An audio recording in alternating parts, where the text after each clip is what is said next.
Hi there, I'm Agamemnon from the Brain System. This is Wumble, channel of the Brain System, and let me tell you, it took me so long to get this working this time around. My microphone has been giving me a headache today, and it's really not okay.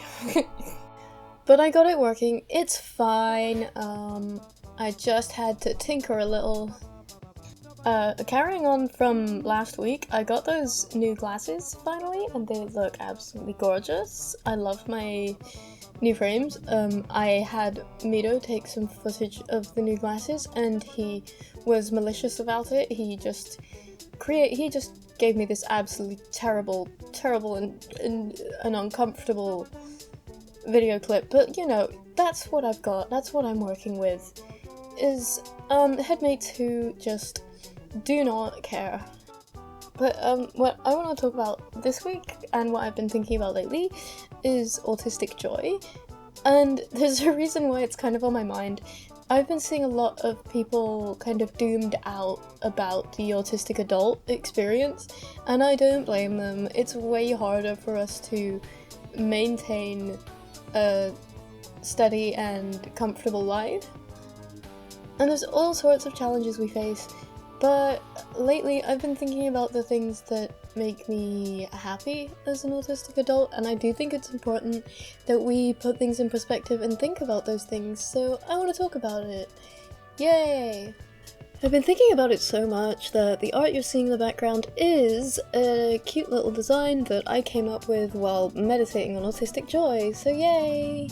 I hope I don't sound sarcastic when I say happy things or make happy sounds. That is literally just my flat effect doing that. I'm sorry.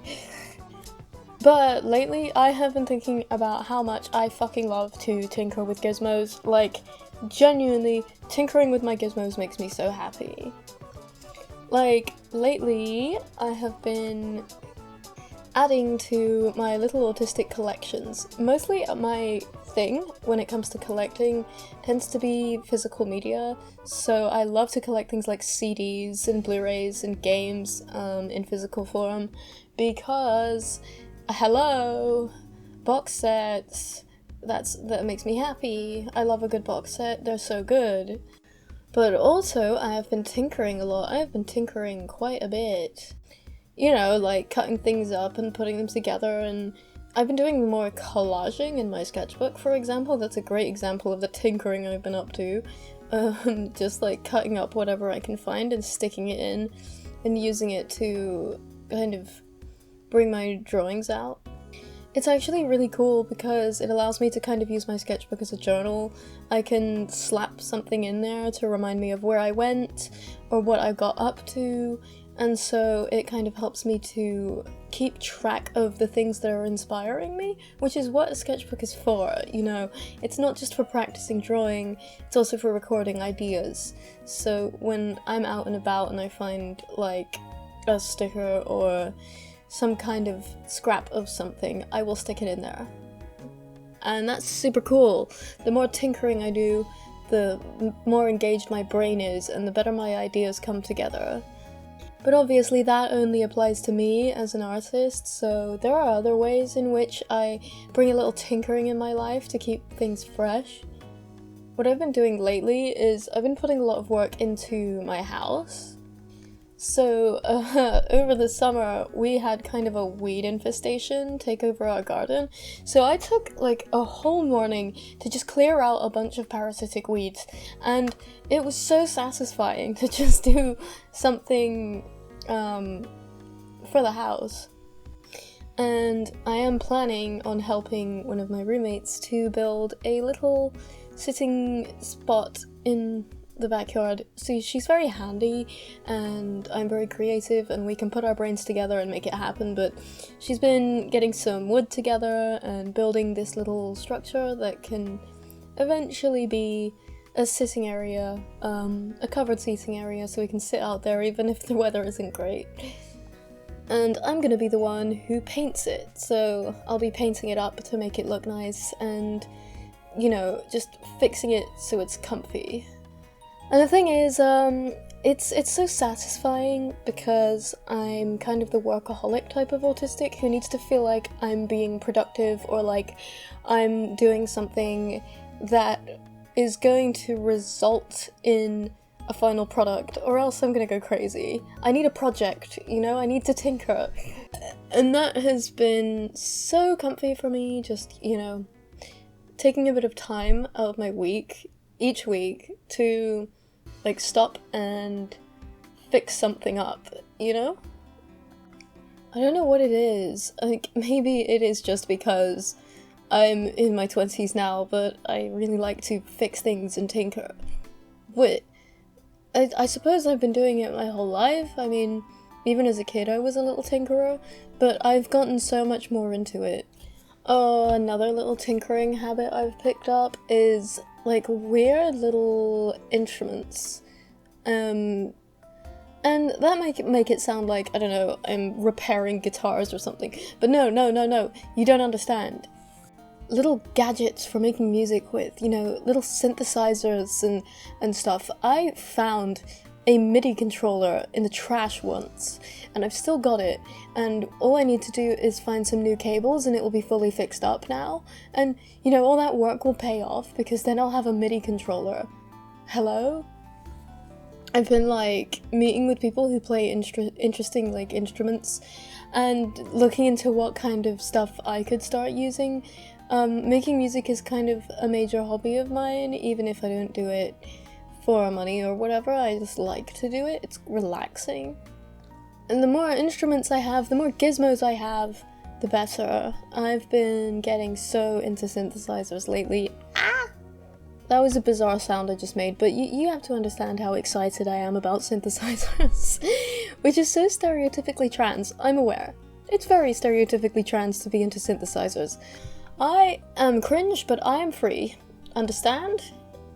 If I want to play with synthesizers and paint things and build shit, and I'm gonna do it because it makes me happy, and also it makes beautiful things happen, and making beautiful things happen makes me even happier, so yeah.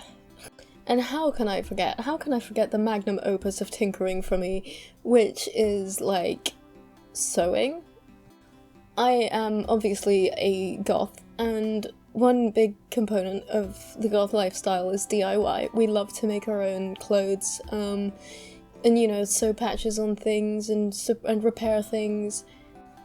There's just something about, you know, stitching up a little rip in my coat and putting a cute patch over it.